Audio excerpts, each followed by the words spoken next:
It was May 1972.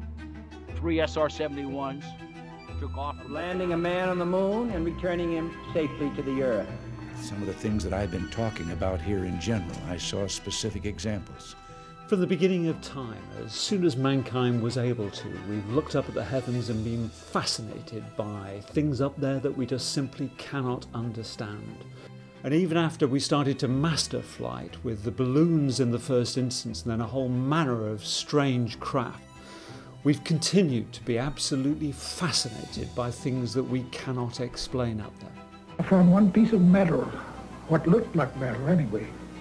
It was not flexible, but it was as thin as a foil in a pack of cigarettes. The heads were somewhat larger than a human. The hands were long, no thumbs. They were just the long, very delicate fingers. He told me not to say anything. He says, I'll handle it from now on. And that's exactly what he did. When he came out, he said, he told the press that was there, he said, that was nothing but a weather balloon, crashed weather balloon. So what it could have been, I wouldn't know. I still don't know. I am here to discuss the so-called flying saucers. The Air Force interest in this problem has been due to our feeling of an obligation to identify and analyze to the best of our ability anything in the air that may have the possibility of threat or menace to the United States.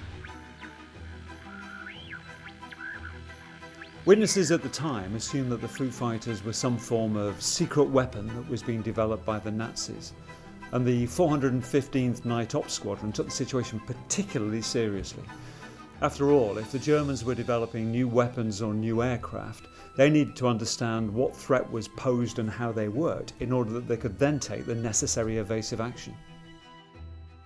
And by the current definition of UFOs and the sightings that are recorded today, those flashing lights zipping across the sky, they are entirely consistent with those that were witnessed during World War II. In modern times, we've now started to use the term unidentified aerial phenomena in recognition of the fact that it isn't always an object. Sometimes it might be an unexplained light, the appearance of plasma, or something else in the sky that we can't explain. I'm Anna Whitty. I'm the author of UFOs, A Fundamental Truth. We've been able to explain them as hoaxes, as erroneously identified friendly aircraft, as meteorological or electronic phenomena, or as light aberrations. I'm Dr. David J. Hall, scientist, engineer, long-term student of the mind, and here to try and untangle those mysteries of the Foo Fighters.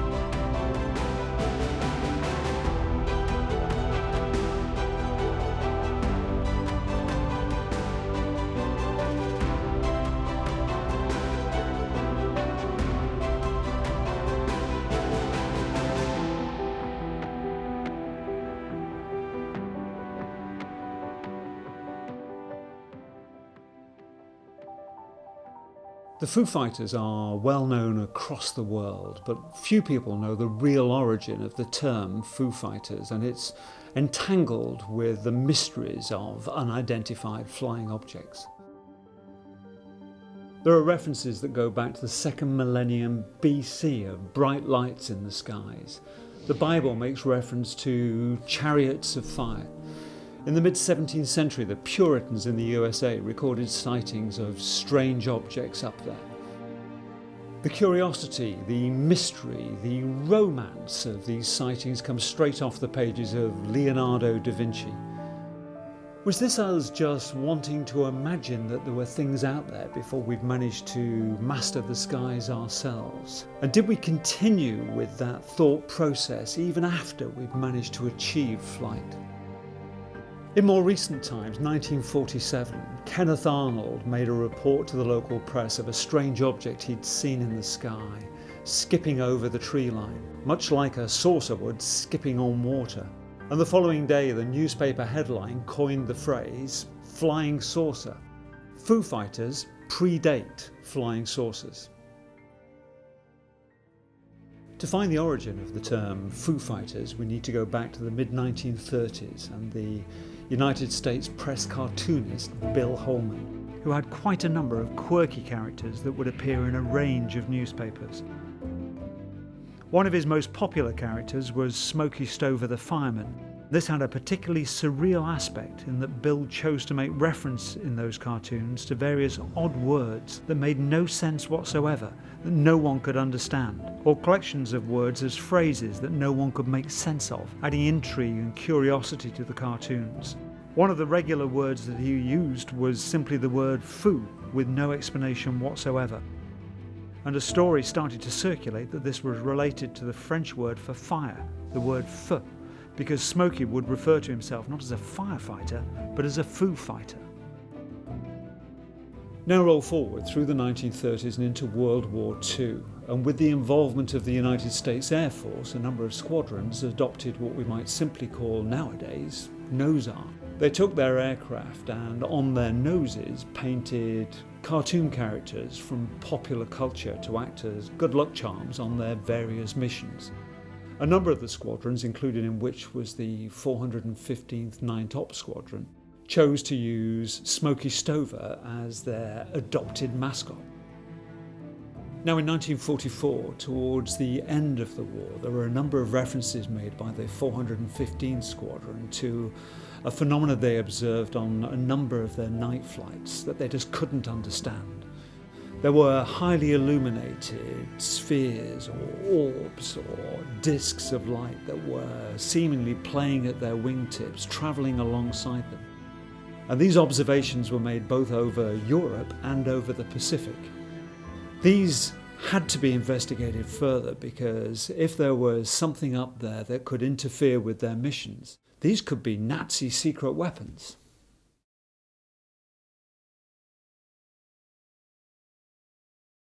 It is important to consider the context of the times.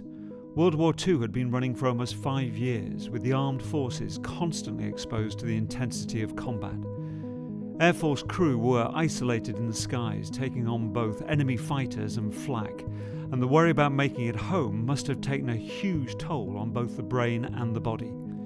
In October 1938, just prior to the start of World War II, the United States had been thrown into mass hysteria following a radio broadcast led by Orson Welles of the book War of the Worlds by H.G. Wells, sowing the seeds of worries about alien invasion, with mysterious creatures of war machines moving towards New York City. The Columbia Broadcasting System and its affiliated stations present Orson Welles and the Mercury Theatre on the Air in The War of the Worlds by H.G. Wells. An unsuspecting and innocent public tuned into what sounded like breaking news, and the alien invasion became a very real prospect, deep in the American psyche. Couple that with 5 years of the terror of war, death and mayhem, and you have individuals that may struggle to separate fact from fiction, real from imagined. These glowing orbs seen at the wingtips could have been hallucinations, aircrew thinking that they could see things that simply weren't there. These young airmen were going through an incredibly stressful experience. Psychiatrists tell us that our psyche is self-healing, and one of the ways it can heal itself is by showing us something really strange that will help us in some way work through our trauma when we relate how it's connected to what we've been through. They would have heard War of the Worlds on the radio, and extraterrestrials were definitely a possibility in their minds. Whatever they were seeing wasn't earthly, it was not terrestrial. And I think that they were probably convinced that it came from another planet. Concerns about the Nazis developing secret weapons seemed to be well founded. The idea of using rocket-powered jetpacks fired into the skies, posing a threat to Allied aircraft, might seem like a flight of fancy, but maybe it's not so ridiculous. After all, who would have considered taking a 1-ton warhead and projecting it at speeds over 360 miles an hour, with a range of over 150 miles, which is exactly what the Nazi V-1 Doodlebug was doing already in 1944, with over 600 warheads being sent every day over to southeast England. We can only imagine what else was in the development pipeline, and perhaps already undertaking live trials. It's also well known that the Nazis were undertaking developments in advanced propulsion technology, and widely believed that this was taking place in underground bunkers in both the Arctic and the Antarctic. It is suspected this was going to act as a platform for the launch of the Fourth Reich by an army of craft the like of which we had never seen before. To the rest of the world, literally unidentified flying objects. These flaming golden orbs were really mysterious. They were suspected at one point to be a secret German weapon, but they never showed any aggression or did anything other than passively follow the planes. So we really don't know what they were. The V-1 flying bomb, or Doodlebug, was also known by the Allies as the Buzz Bomb, and within Germany was developed under the code name Cherrystone. Development of the terrifying weapon commenced in 1935 and was first deployed in London in June 1944. A key element of the terror that this device induced was their noise. In flight they looked like a small unmanned aircraft and sounded like the engine of a lorry that was being driven at high speeds. Basically, they would keep on flying until they simply ran out of fuel, when they would plummet to the ground, wreaking havoc wherever they landed.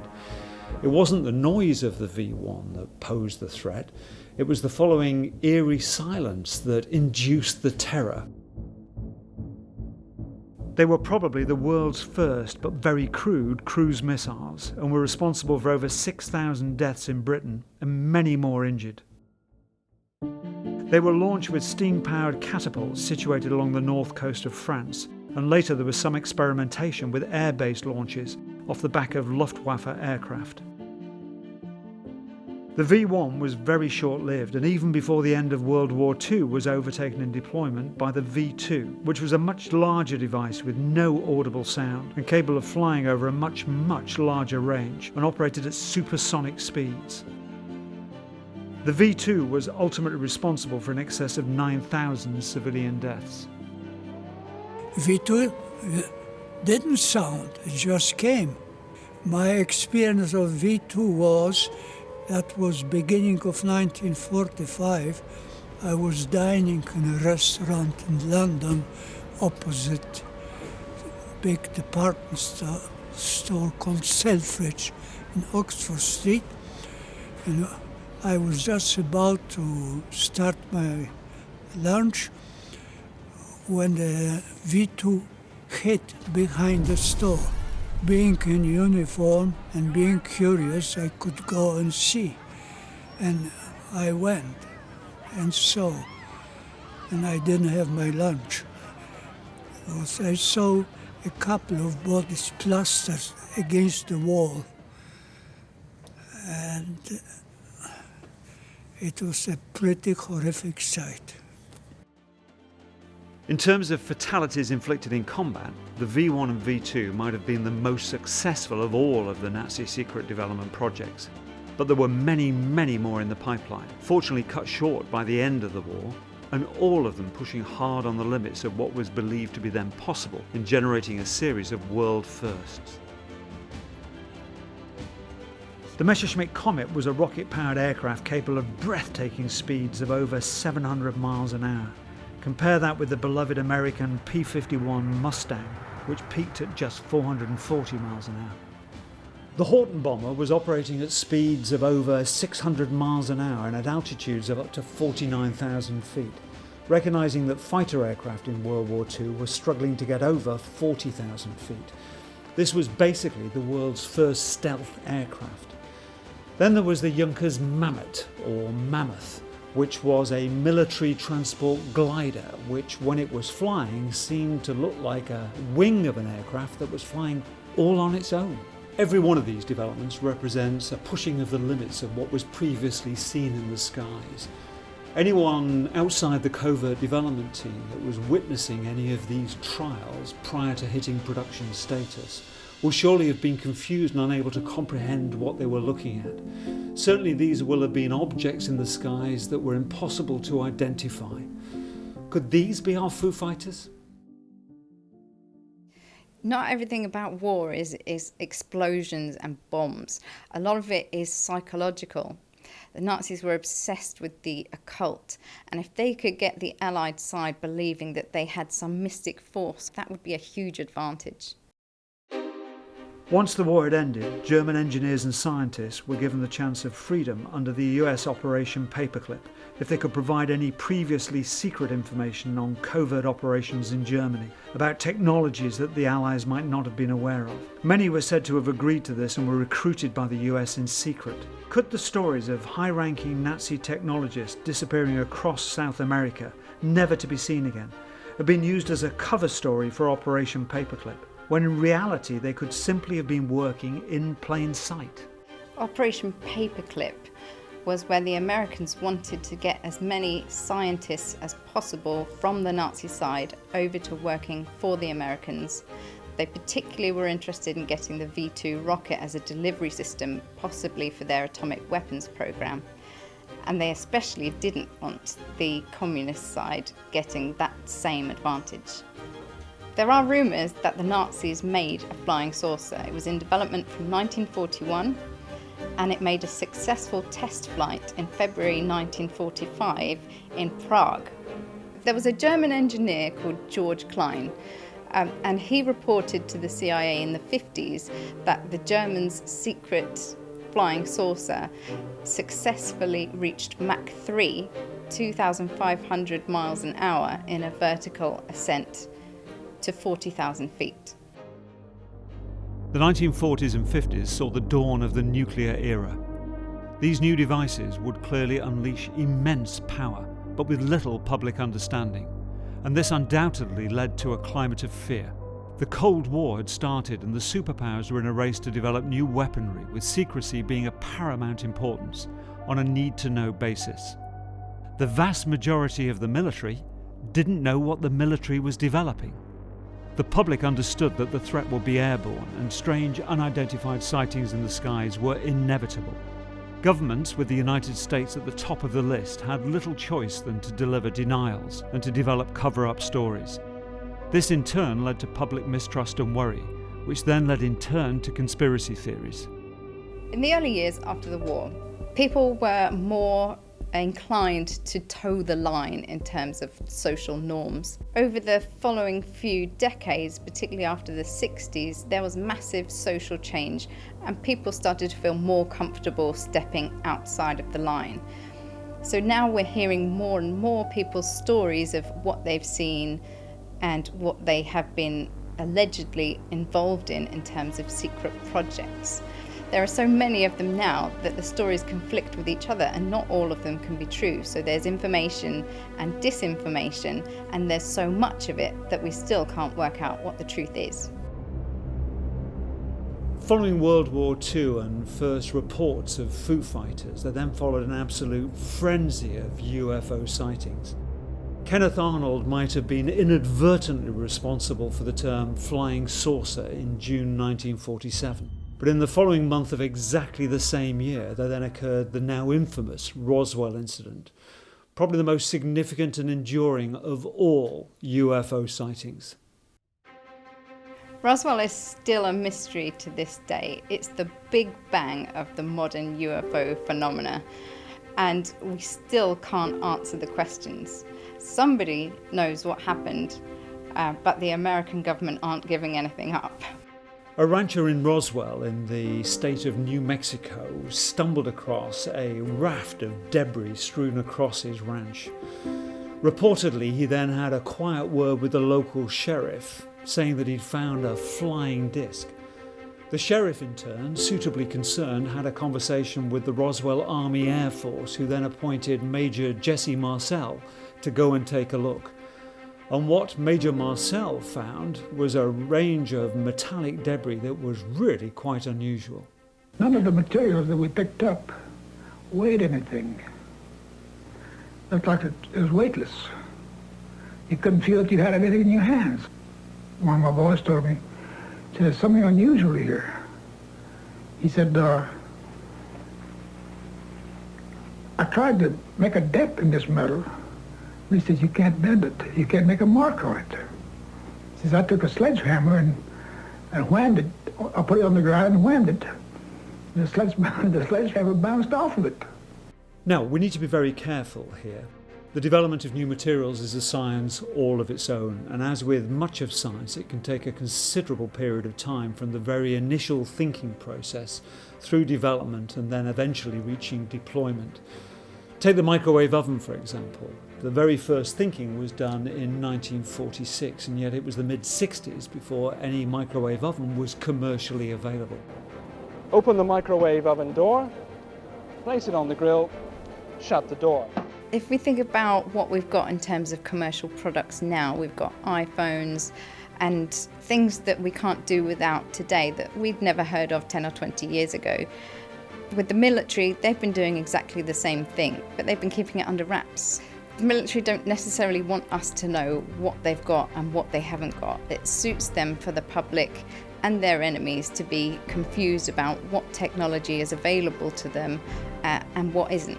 Just because Major Marcel had not come across this type of metal before, this type of material, does not mean that it did not come from this world. It could easily have been part of a secret weapon development program.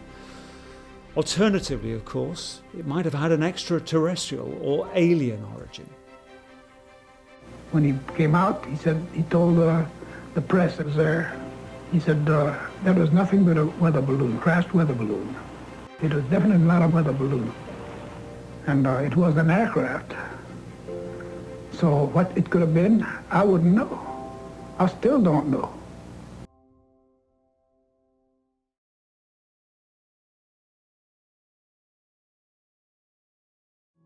Marcel, who had previously helped administer Operation Crossroads, the atomic bomb testing at Bikini Atoll, but was still a major at the time, had little choice other than to keep quiet because of his more junior rank. The Roswell crash happened in 1947, but the story didn't really take off for another 20 years when Bill Moore, the CIA disinformation agent, published a book about it. Although what turned out to be only a temporary cap had been placed on levels of interest in the Roswell incident, the underlying UFO frenzy was fueling a swirl of hysteria and conspiracy theories built on a total belief that the authorities were simply covering things up. In 1952, Project Blue Book was launched as a mechanism for compiling a list of all the various UFO sightings. Although the book was closed in 1969, in 1953, the Robertson Panel was convened as a mechanism to investigate those various sightings. They eventually concluded that the vast majority of those sightings could be explained by entirely logical, understandable mechanisms. But there was a small hard core, a tiny few, that simply could not. And these could be accounted for by only one of two mechanisms: either secret weapon development, black ops by one of the superpowers, or extraterrestrial, alien invasion. I am here to discuss the so-called flying saucers. The Air Force interest in this problem has been due to our feeling of an obligation to identify and analyze to the best of our ability anything in the air that may have the possibility of threat or menace to the United States. There have been a certain percentage of this volume of reports that have been made by credible observers of relatively incredible things. It is this group of observations that we now are attempting to resolve. With all due respect to the Air Force, I believe that some of them will prove to be of interplanetary origin. During a 3-year investigation, I found that many pilots have described objects of substance and high speed. One case, pilots reported their plane was buffeted by an object which passed them at 500 miles an hour. Obviously, this was a solid object, and I believe it was from outer space. Eventually, the panel was closed down in 1970, based on the observation that, at that time, there had never been any evidence of any destructive interference as a result of these UFOs in the USA. no collateral damage whatsoever, and therefore they pose no threat to national security. From the mid-1950s, the major focal point for UFO sightings shifted to the Nevada desert and the now infamous Area 51. Following World War II, the United States Air Force were undertaking a number of low-level reconnaissance flights across Russian territory, and there was increasing concern that one of their aircraft might get shot down and captured. In 1954, therefore, President Eisenhower launched Project Aquatone, responsible for a new high-altitude spy plane that was to become the U-2. What was clearly going to be a covert development operation needed a secret location, and the United States Air Force selected a location that was some 80 miles north of Las Vegas, near the Groom Lake Salt Flats, an area that was well known to the Air Force because it had previously been used as an aerial gunnery range. Why it was called Area 51 has never been fully explained, but it's believed to be because it was relatively close to what was a nuclear test site, which had been split into a number of areas, and this is simply Area 51. Area 51 is a really highly protected military area. So if you had any alien technology, that's exactly where you would put it. Its association with UFO sightings is better understood. Commercial aircraft of the day were flying at anywhere between 10 and 20,000 feet, and military aircraft were flying at up to 40,000 feet. The U-2 was developed to fly at an altitude in excess of 60,000 feet, so commercial aircraft cabin crew would often identify a bright light high up above them at ultra-high altitude as the sun glinted off the U-2 in development trials, and would report it to air traffic control as an unexpected sighting, a UFO. Presented with an increasing number of these sightings, the authorities were left with little choice. They simply couldn't come clean and confess that they were in development with a high-altitude spy plane. Instead, they chose to cover their tracks by saying that they were associated with some sort of natural phenomenon. Maybe it was a meteorite shower or a high-altitude weather balloon. The development program for the U-2 aircraft came to a close in the late 1950s, but the location, Area 51, was retained as a top-secret development site for subsequent covert aircraft development projects. And indeed, the location itself was only acknowledged as being a reality as late as 2013, through the declassification of a range of CIA documents.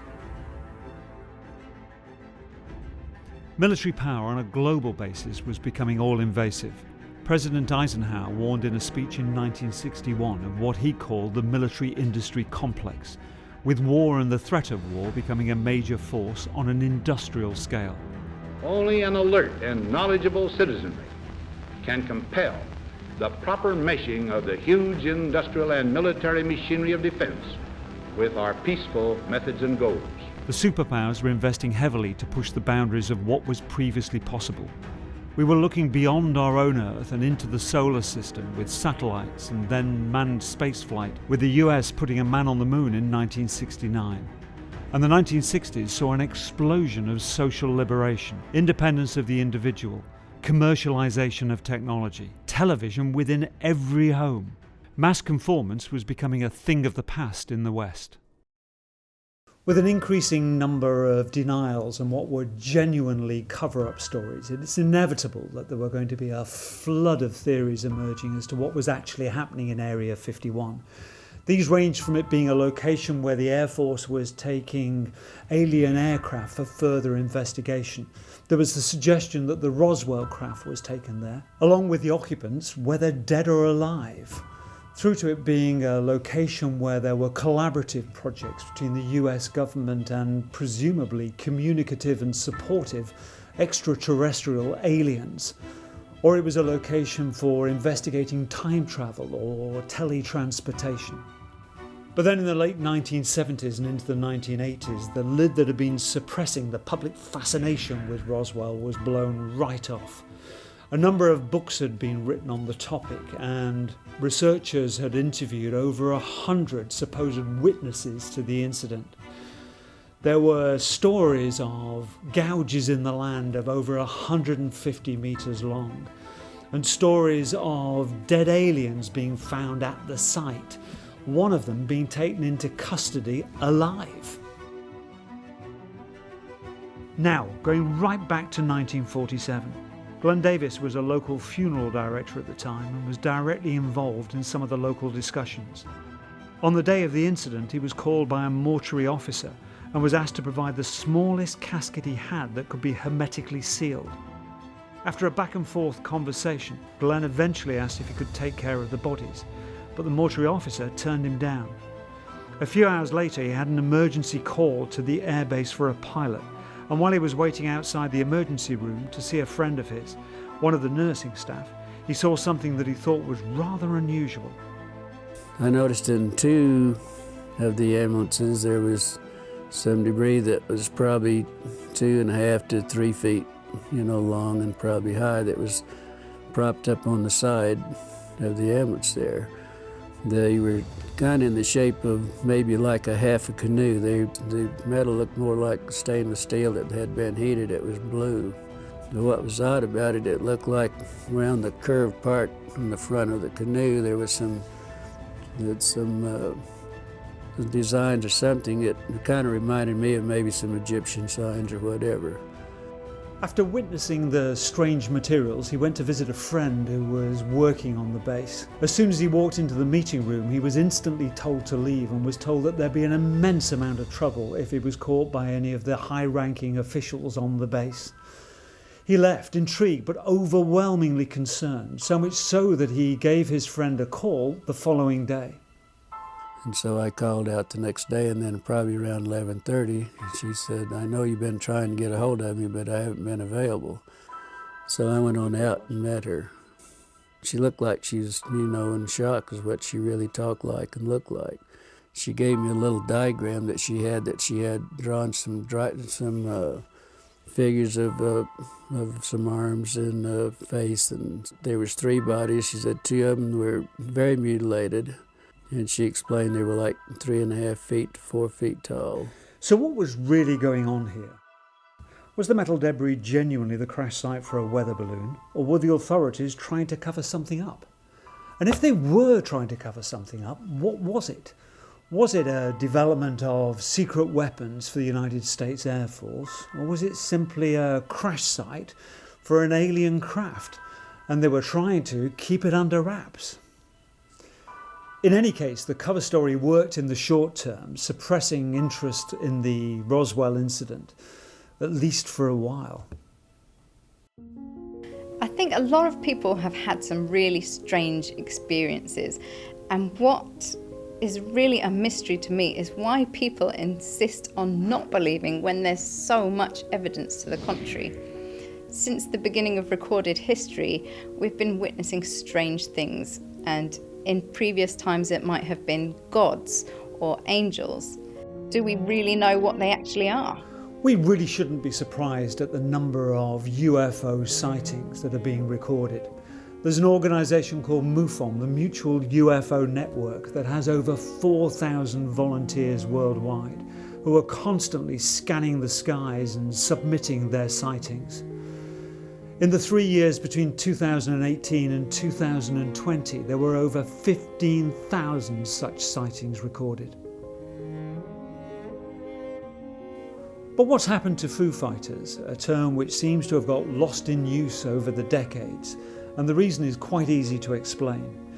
In 1953, the United States Air Force, with growing concerns over the amassing hysteria that was developing on the back of a flood of observations of unidentified flying objects, coined the phrase UFO, which they formally defined as any airborne object which by performance, aerodynamic characteristics or unusual features does not conform to any presently known aircraft or missile type, or which cannot be identified as a familiar object.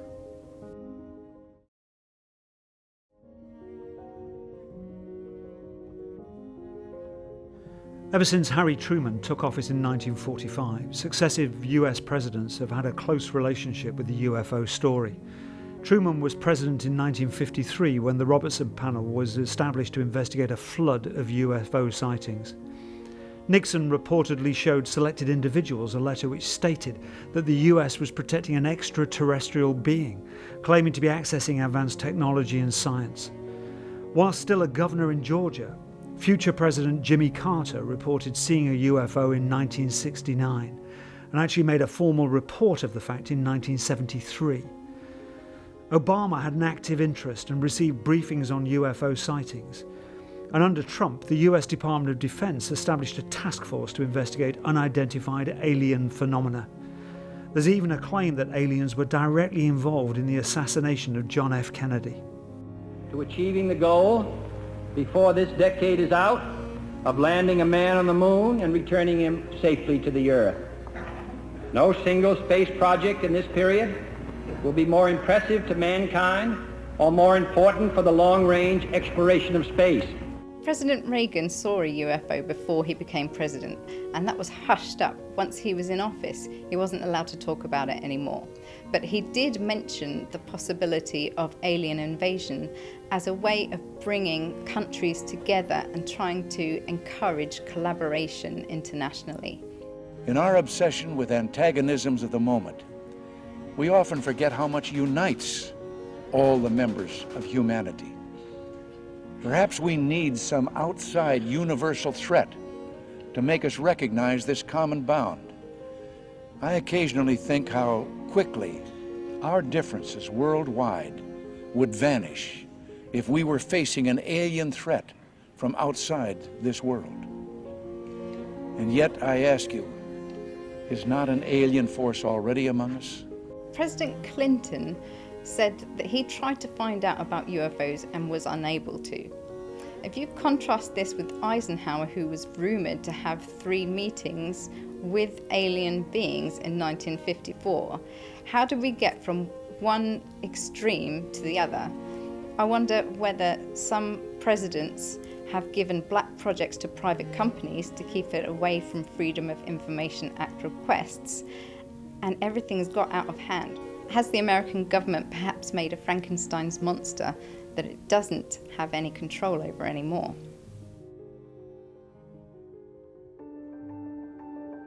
By far and away the most common and well-known of unidentified flying objects are found in the United States, but there are unexplained objects that are seen in the skies all over the world. In the United Kingdom, undoubtedly the highest profile UFO sighting was in Rendlesham Forest in Suffolk, in the east of England, just outside RAF Woodbridge on the 26th of December 1980. At the time, the base was occupied by the United States Air Force. At 3 a.m. in the morning of 26th of December, a routine security patrol saw a series of lights descending into the forest. And on investigation, they discovered a clearing, and within it there was a metal object glowing brightly, apparently standing on a tripod, 3 legs, and it was studded with green and red lights. We just spoke to the first night bird we've seen. We're about 150 or 200 yards from the site. Everything else is just deathly calm. There is no doubt about it. There's some type of strange flashing red light ahead. It's yellow. As they approached it and got within about 50 feet, it lifted and moved off and then landed again. They followed it, and as they approached again and got within that distance, it repeated that activity until eventually it just shot off and disappeared back into the skies, throwing the local farmyard animals into an absolute frenzy. Now it's coming up. Hold up, there we go. It's about approximately 4 foot off the ground. It comes to set of 110 degrees. After daybreak, the servicemen returned to the clearing for further investigation, and what they found were 3 indentations in the ground that were consistent with the support mechanism for the unidentified craft. 2 days later, the Deputy Base Commander, Lieutenant Colonel Holt, came to take a look for himself, and he brought with him a team that could take some background radiation levels. And what they found was, in the immediate area of the clearing, there were elevated radiation levels that quickly died down to background as you went beyond that. Whilst they were there was a bright light in the sky to the east. There were 2 further bright lights to the north and then 1 to the south, and the brightest of those lights remained hovering for 2 to 3 hours, occasionally emitting a beam of light down to the earth, before finally disappearing. Observing what appears to be a beam coming down to the ground. This is unreal. 0330, and the objects are still in the sky, although the one to the side looks like it's losing a little bit of altitude. We're turning around and heading back toward the base. The object to the south is still beaming down lights to the ground. It's over 400 hours, one object still hovering over Woodbridge Base at about 5 to 10 degrees off the horizon, still moving erratic and similar lights and beaming down this area. I'm not convinced that this was a genuine extraterrestrial encounter. It has the hallmarks of a US military exercise. The tapes are certainly genuine. As to whether these military officers know more than they purport to, that's more of a mystery. In 2004, there were 2 fighter aircraft that were undertaking a training mission flying off the aircraft carrier, the USS Nimitz, that was stationed in the Pacific, when they were redirected to go and investigate a strange radar signature that was seen by the USS Princeton that was relatively close by. What the 2 fighter pilots discovered was absolutely extraordinary, described in their own words as a flying 40-foot Tic Tac.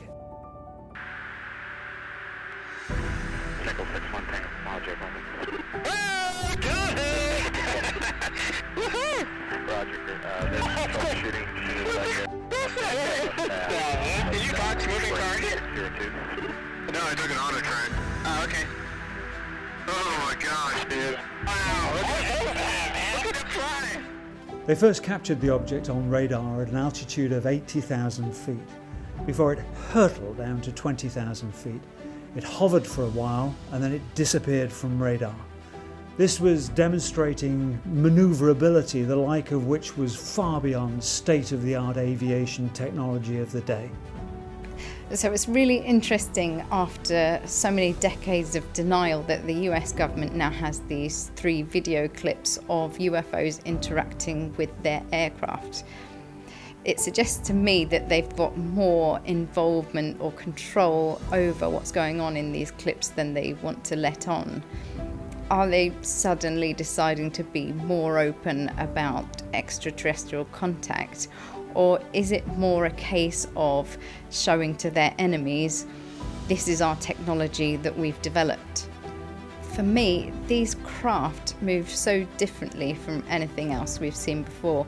We know in terms of military aircraft, they improve so much in terms of maneuverability and speed. But this is on another level. This is a different scale of speed and maneuverability in the sky that we haven't seen before with any terrestrial technology that we know of. November 14th, 2004. It's a clear blue sky. There's no wind. And you see this Tic Tac. It's just this white object that's randomly moving around. It makes the hair on the back of your neck stand up a little bit. I remember telling my back seater, I said, dude, I don't know about you, but I'm a little weirded out. It's not a helicopter. It doesn't have rotor wash. There's no propulsion. There's no wings. It rapidly accelerates and disappears. Weirdest thing I've ever seen in my life. Now, since that time, an amount of video footage has clearly gone missing. Certainly the recordings from the radar that were taken by the USS Princeton that had been stored in a safe on board have simply disappeared. It seems to be the same phenomenon. They're doing the same thing. They're watching wars. They're active when there are threats to human life. And I think it's absolutely the same issue happening, just taking a different and more modern form. The public are more than ready. We've been waiting for 70 years. That's a whole human lifetime. We're more than ready for them to tell us what they've got. The first sightings of Foo Fighters were made in the latter stages of World War II in the mid-1940s. Sightings by the 415th Night Ops Squadron of lights, golden orbs, highly illuminated, playing at the wingtips. We followed their evolution into the current day UFO or unidentified flying object. We've seen how they've captured the public imagination, stimulating intrigue, fascination, curiosity, maybe even some romance, and certainly a degree of hysteria fueled by conspiracy theories and rumours of government cover-up. The Roswell incident seems to confirm that flying saucers have indeed visited the Earth. Stories of captured alien beings take us to Area 51. Have successive US governments been doing deals with extraterrestrials? And have those extraterrestrials been visiting us to nudge our behaviours, to offer us counsel on our warring tendencies? This has demanded the attention from the most senior levels, from successive presidents of the United States, from Roosevelt at the end of World War II, through to Truman with the flood of UFO sightings. There are even those that believe that extraterrestrials were directly involved with the assassination of John F. Kennedy. And then from Nixon all the way through to Trump, there have been clamours by the US public for the declassification of documents, under claims that the government are simply covering things up. Maybe now is the right time to take a fresh look at the facts, to consider whether we really have been infiltrated by aliens, or whether or not there's a more rational, down-to-earth explanation of the facts.